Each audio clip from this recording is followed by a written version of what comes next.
Selamat siang Ibu, selamat siang teman-teman. Di sini saya akan menjelaskan tentang topik dari artikel SLR dan topik artikel non SLR yang akan saya ambil. Dan untuk topik artikel TTI saya yaitu tentang pengembangan lembar kerja peserta didik LKPD berbasis pendekatan ilmiah untuk meningkatkan keterampilan berpikir kritis siswa pada materi ekosistem.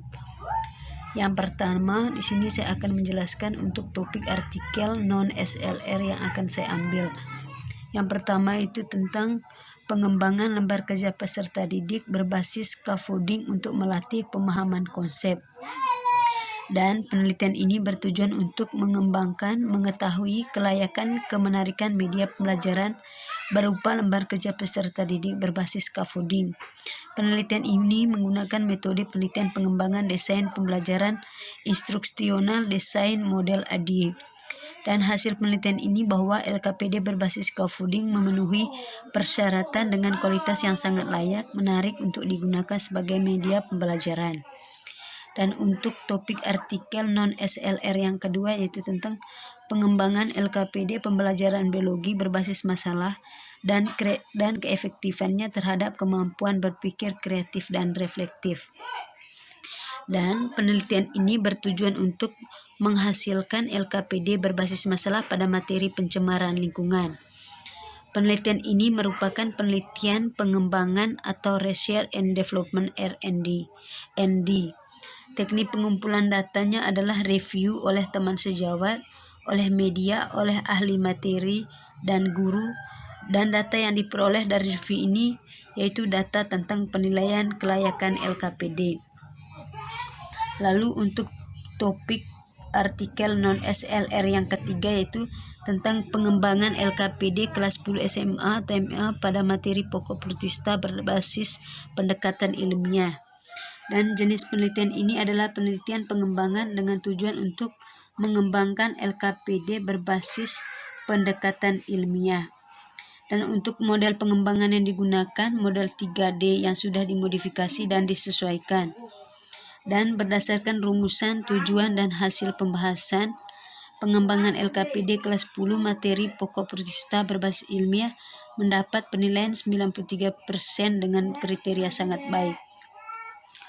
Dan untuk topik artikel non-SLR yang keempat yaitu tentang pengembangan LKPD berbasis saintifik kontekstual materi peristiwa alam beserta mitigasi bencana. Penelitian ini bertujuan untuk mengembangkan lembar kerja peserta didik berbasis saintifik kontekstual dan metode penelitian yang digunakan adalah metode penelitian dan pengembangan R&D. Dan LKPD berbasis saintifik kontekstual pada materi peristiwa alam dengan perolehan nilai rata-rata respon siswa sebesar 85% yaitu dengan kriteria sangat baik. Dan untuk topik artikel non-SLR yang terakhir yaitu tentang pengembangan lembar kerja siswa berbasis metode MINMAP pada mata pelajaran IPA di sekolah dasar. Penelitian ini bertujuan untuk mengetahui bagaimana deskripsi validitas kepraktisan dan efektivitas peta pikiran berdasarkan papan tulis siswa di sekolah dasar yang telah dikembangkan. Penelitian ini akan dilaksanakan dengan melibatkan satu sekolah beserta guru dan siswa sekolah dasar dan diambil secara acak pada beberapa sekolah. Dan untuk kesimpulannya, LKS berbasis MINMAP hasil pengembangan layak untuk digunakan dalam pembelajaran IPA dengan rata-rata kemampuan bekerja ilmiah siswa sebesar 85% dengan kategori sangat baik. Dan untuk yang berikut yaitu tentang topik artikel SLR. Yang pertama yaitu gaya kepemimpinan yang dapat meningkatkan kepuasan kerja perawat. Dan untuk tujuannya itu untuk mengetahui gaya kepemimpinan yang dapat meningkatkan kepuasan kerja perawat.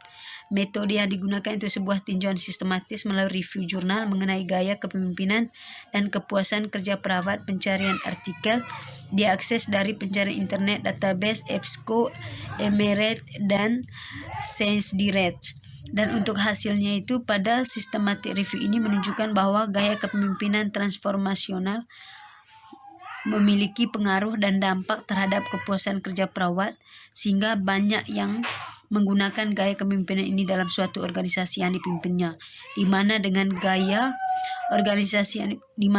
kepemimpinan yang transformasional maka akan meningkatkan kepuasan kerja perawat.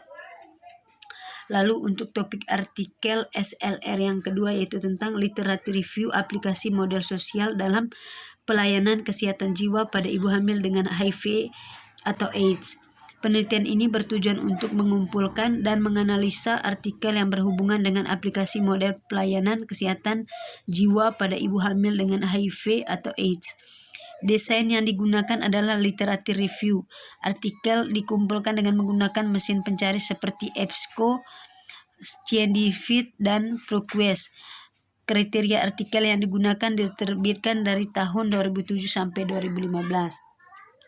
Lalu untuk hasil artikel yang dikumpulkan dan dianalisa penulis didapatkan bahwa situasi sosial dan menjadi faktor predisposisi Collier mengalami gangguan jiwa seperti kejadian kemiskinan, masalah keluarga, dan pendidikan yang rendah. Lalu untuk topik artikel SLR yang keempat yaitu tentang systematic review sebagai metode penelitian untuk mensintesis hasil-hasil penelitian sebuah pengantar. Tujuan dari penelitian ini untuk melakukan transformasi masalah kesehatan menjadi pertanyaan peneliti. Dan metode systematic review. Yang pertama, metode analisis sebagai metode systematic review kuantitatif. Yang kedua, metasintesis sebagai metode systematic review kualitatif. Dan untuk hasil penelitiannya itu yang pertama, membantu identifikasi masalah menjadi agenda kebijakan. Yang kedua, hasil penelitian systematic review dan pengemasan hasil penelitian menjadi actionable messages, policy brief, dan blast paper merupakan format penyajian fakta yang komprehensif dan berimbang untuk menentu kebijakan.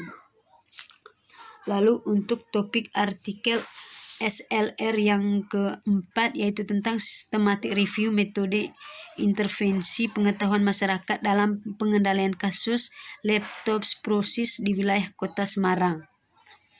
Dan untuk metode tinjauan systematic review dengan menggunakan metode prisma yang dilakukan secara sistematik dengan mengikuti tahapan penelitian yang benar. Dan untuk sampel penelitian ini semua artikel yang diterbitkan dalam jurnal nasional, internasional, dan Gray literatur. Dan hasilnya adalah jumlah dan sumber artikel yang termasuk kriterianya adalah kriteria inklusi. Dan untuk topik artikel SLR yang terakhir yaitu tentang pengaruh cognitive behavior terapi terhadap post-traumatic stress disorder akibat kekerasan pada anak.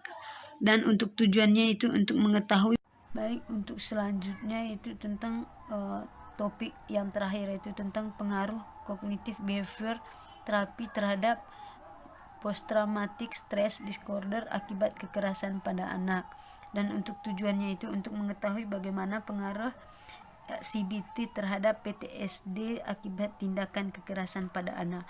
Metode yang digunakan yaitu literatur review menggunakan beberapa sumber dari database yang tersedia. Dan untuk hasilnya itu hasil dari literatur review pada 7 artikel ditemukan adanya pengaruh CBT terhadap PTSD, menurunnya kecemasan, menurunnya gangguan komorbid di atas, dan kurangnya perbaikan pada kelompok tunggu terapi. Dan untuk yang terakhir yaitu tentang perbedaan dari artikel SLR pada metode penelitian dari kelima artikel yang diambil yaitu dengan literatur review. Tentang untuk persamaan dari antara artikel SLR dan artikel non-SLR, dari ke-10 artikel yang saya ambil semuanya memiliki tahapan. Yang pertama itu abstrak, yang kedua pendahuluan, ketiga metode, hasil, simpulan, dan daftar pustaka. Baik, sekian untuk penjelasan atau paparan materi yang saya sampaikan. Untuk waktunya saya ucapkan terima kasih.